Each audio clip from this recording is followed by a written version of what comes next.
Hello and welcome to this episode of Cycles, Blender Cycles for Beginners. In this episode we're going to look at how to do some very simple texture and material creation using Blender's Nodes editor. This is really intended for those who haven't ever used nodes before and who are wondering what the hell are nodes and why do I need to know about them. Well, nodes are a very easy graphical way to create interesting and realistic textures and materials in Blender, and it's really useful to learn. And although they can seem quite confusing at first, once you get stuck in you'll find they're actually really great. So the first thing I need for this tutorial, and that you will need too, is a image texture that we're going to use. So I've got this floor texture here, Floor Tile 2, that I've downloaded off the internet, and I've loaded it up in Adobe Photoshop. And the reason I've loaded this up into Adobe Photoshop is I need to create a very simple displacement map using this texture, and we'll use the displacement map later in the tutorial to simulate depth on our object. So what I need to do is make this image here in black and white, and it already is grey because that's the colour, but I'm going to convert it going into grayscale, and then I'm going to go into my levels and I'm going to make the black and the white a bit more severe. So I'm going to increase the contrast in my image here. And this will be useful later because it's this contrast here that will tell us where the dark and light areas of the object are and how they interact with light. So I'm going to save that now as a JPEG, and I'm just going to save it as Floor Tile 2 Displacement. So download an image texture, put it into Photoshop or GIMP or whatever it is you use, turn it to grayscale and increase the contrast, and then save that as a separate file so you've got both files. And now that I've done that, I can close down Photoshop and load up Blender. So I've got my Blender work here, I've got my Blender project open. In my Blender project I've got a cube, I've got a plane on the floor down here, and I've also got another plane up in the sky that I'm going to use as a light. So first things first, if you haven't already, switch over from Blender's internal render engine to Blender's Cycles engine. And first thing I'm going to do is I'm going to convert this plane up here into a light that I will use to illuminate my scene. So I'm going to go into Materials, make a new material, switch it from a diffuse material to an emission shader, and I'm just going to bang that up a little bit. And now if we go into rendered view mode, we can see I've got my scene here and it's lit up. Perfect. Okay, now for this we're going to need to use Blender's Nodes editor. So I'm going to need to set up my screen layout a bit better. I'm not going to use the timeline down the bottom, so I'm going to drag this up, and then I'm going to click down in the bottom corner and switch it from the timeline editor to the node editor. And once I've done that, we can see the node editor here. Next thing I'm going to do, I'm going to select my floor, go into solid view and select my floor because that's what I'm going to add my material to it first. And I'm going to switch back to rendered viewport. So let's add a new material. So go to your materials tab with your floor selected and click new, and once you do that you'll see a couple of things come up in the node editor down here. It says material output and it says diffuse BSDF. So the first thing here, the diffuse BSDF, that's a shader, and that's telling us that this is a diffuse material. The colour is white and we can alter that colour to whatever we want, for example, and it's projecting that onto the surface of the material. So the material we've got here, material 2, which is the floor material. I'm going to switch that back to white over here. Doesn't really matter.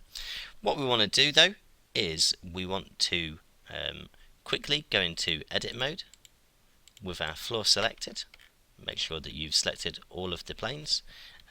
Hit U for unwrap, select unwrap, and then go back into object mode. So we've UV unwrapped our floor now, and the first thing we want to do is want to learn how to add a texture to the floor. We don't just want the bright red floor. So let's have a look. So the first thing we need to do to add our image texture is get used to the Blender Nodes layout down here. Down the bottom here we've got a little add button. click that, and we've got lots of submenus within this. To add a texture to our material, go to Texture, select Image Texture, drag it in. Okay, click the Open button and navigate to where you've saved your texture. Now I've saved mine Floor Tile 2, and I've saved it in my Textures folder on this computer.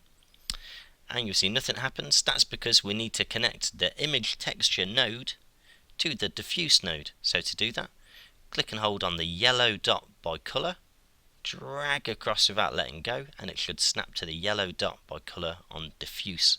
So we've connected these two nodes together, and when we do that, voila, we should see up here that the texture is applied to our floor. Okay, so very, very easy. However, we've come across our first problem, and the problem is that we need to map the image texture on that floor plane more than just once. So at the minute, if I zoom out, it's taken the image texture and it's applied it to the whole plane, but obviously we zoom in and it looks really, really bad, and we need to map that out several times over that plane. To do that, we're going to need to map the texture's coordinates, and we're going to drag over, hold your middle mouse button to pan over, go back into that Add menu, go into Input, select Texture Coordinates, then go back into the Add menu, go into Vector, select the Mapping, drop that in between, space them out a little bit so we can see, and then we need to connect these three nodes together. So we need to connect texture coordinates to mapping. Now, because we've just UV unwrapped our cube, we're going to select the UV node, drag that down to the other purple dot on mapping to connect those two together there. We see UV. I've dragged over and connected to the mapping vector node. And on your mapping node, you need to drag from the vector purple dot, once again, to the vector purple dot on your image texture. And unfortunately nothing's happened at the moment, but that's fine. Now what we need to do is use the mapping options here, and what we're going to map is the scale of the texture, and we can map it on all three axes, X, Y and Z. The higher the number, the more times the image will be mapped over that surface. So at the minute it's just 1, that means it's mapped once on the X, Y and Z axes. I'm going to change that to 10 by 10 by 10, and we can now see it's mapped out our texture over that plane 10 times in each different direction. Perfect, and that looks much, much better now. That looks like a real texture. It's not as blurry anymore, the resolution's much better, and it looks more realistic for what we want. So that's how we can use mapping to change the coordinates of our texture. Perfect. So let's zoom out on our node and have a look at what we've got so far. We've said our texture coordinates are from our UV coordinates because we UV unwrapped it. We'd like to map our texture 10 times out in each different axes, X, Y and Z, so it's mapped out 10 times across and 10 times up. The texture we'd like to use is Floor Tile 2 that we selected in Image Texture. The material's properties itself, it's a diffuse material, and its colour is the colour of the image texture itself. And then all of that is getting mapped onto the surface of our material number 2 over here, because that's what we've got selected. Excellent, that looks really good so far. I'm quite happy with it. Next thing I want to talk about is the different shaders that we've got in Blender Cycles Engine. So Blender Cycles Engine has lots of different shaders, and shaders are essentially different materials that react with light differently. If you think about a piece of polished metal, it's highly reflective. It reflects light. Then compare that to a piece of velvet fabric. Okay, and velvet fabric isn't very reflective, it absorbs light. So we've got lots and lots of different ways that materials interact with light, and for that Blender's got some great material shaders. So let's have a look at a different shader. Let's go to Add, go to Shader, and I'm going to select the glossy shader, and I'm going to drag that over. Now at the moment we're not using the glossy shader, we're using the diffuse shader. Let's quickly swap from our diffuse to our glossy shader and see what difference it makes to the texture over here. I'm going to zoom in on the floor so our focus is nice and just on that. So in your node window, from the image texture now, click and drag over from colour to the yellow dot on glossy, and then click and hold on the yellow dot on diffuse, click and hold, and drag that off and let go. Now click and hold on the surface on your material output, click and hold on the green surface dot and let go, and you've disconnected our diffuse node, so that's no longer connected. Go to your glossy node, click and hold on the green BSDF node there and select, drag it over to the surface node on material output. We've now changed our material from a diffuse material to a glossy material, and if we have a look, we can see that the glossy metal floor, okay, or metal looking floor, is now much more reflective. We can see this cube here reflected in the floor. Okay, so there's lots and lots of different material shaders that you can use that each have different properties, different amounts of reflectivity and all sorts. Let's have a look again at a different one. This time I'm going to select my cube over here. I'm going to add a new material, so make sure you're in material nodes, go to surface, click use nodes. We should see it comes up again with our diffuse node and our material output.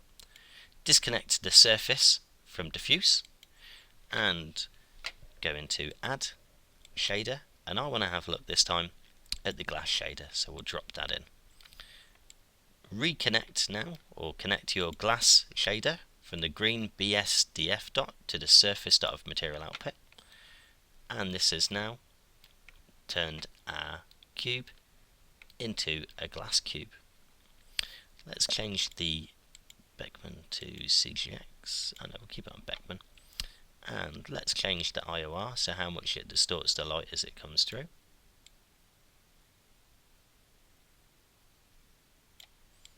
So we can drag around on these and change our material properties.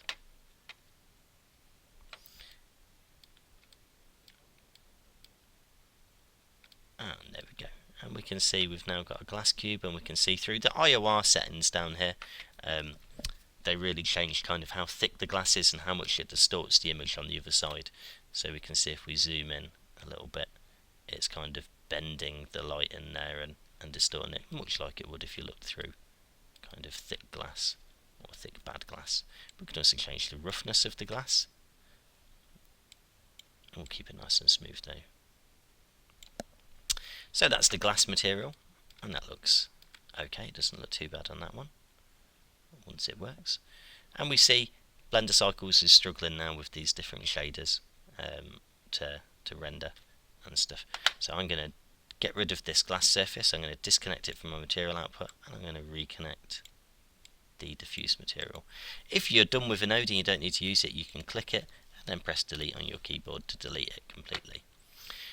Let's go back to our floor. So I'm going to go back to my floor down here by selecting my plane, and let's have a look again at this material. So we've got a glossy material at the moment, but there'll be those times when we really want to mix a couple of different properties, a couple of different shaders together, and we can do that using the mix shader.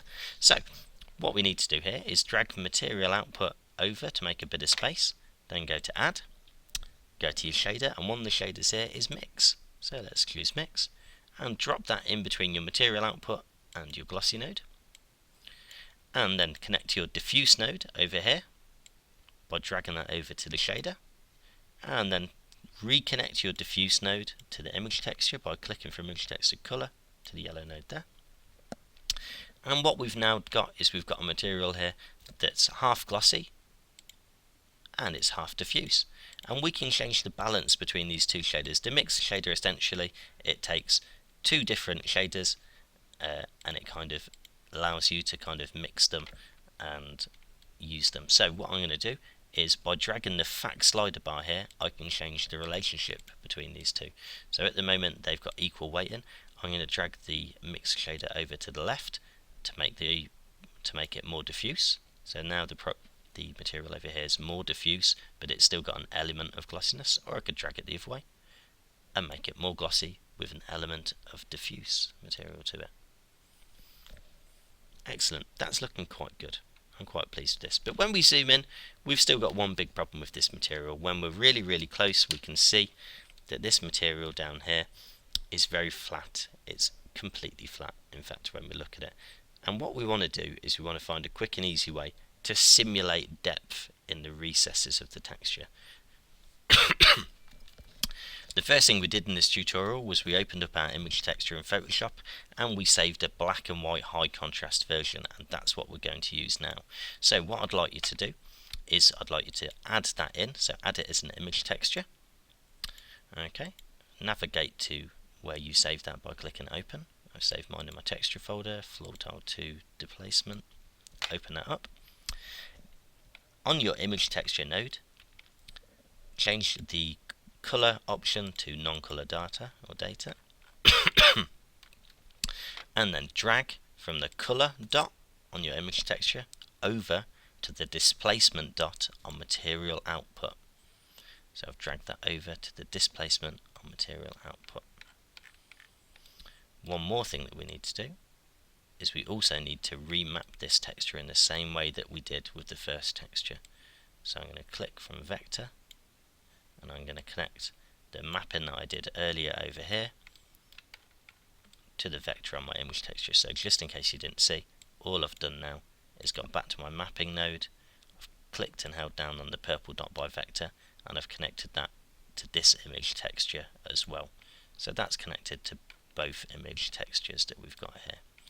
And we see when I've done that now, it's made this material, it's simulated depth on it. So we can see now, when we zoom out, that there's areas that look a bit more scuffed and recessed than before, and it looks like it's actually got some depth. And when we zoom in, we can see the light interacting with the lighter areas over here.